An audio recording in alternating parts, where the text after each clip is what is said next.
నా పేరు ఆచార్య శివ. మా స్కూల్లో ఉన్న అక్క పేరు ఎం రూప. నేను 8th క్లాస్, మా అక్క 9th క్లాస్ చదువుతుంది. మేమిద్దరం కలిసి టచ్ బేస్డ్ ఎల్ఈడి చేసాము. ఇందులో components touch sensor, battery, jumper wires, buzzer, LED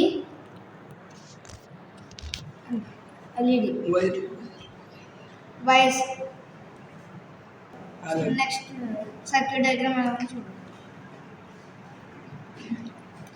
ఇందులో battery positive, touch sensor ground వివిసికి ఇచ్చాము, కనెక్ట్ చేసాము. బ్యాటరీ నెగిటివ్, టచ్ సెన్సర్ గ్రౌండ్కి ఇచ్చాము.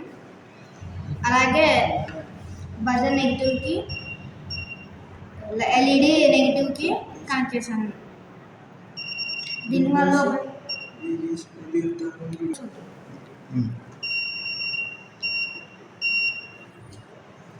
దీనివల్ల ఉపయోగాలు ఏంటంటే, దీన్ని డోర్ ఎదుర ఇన్స్టాల్ చేసుకుంటే రాత్రి పూట ఎవరైనా దొంగలు వస్తే దాన్ని టచ్ చేయడం వల్ల వెంటనే బలం అవుతుంది. దీని ద్వారా మనం దొంగతనం జరగకుండా ఆపవచ్చు.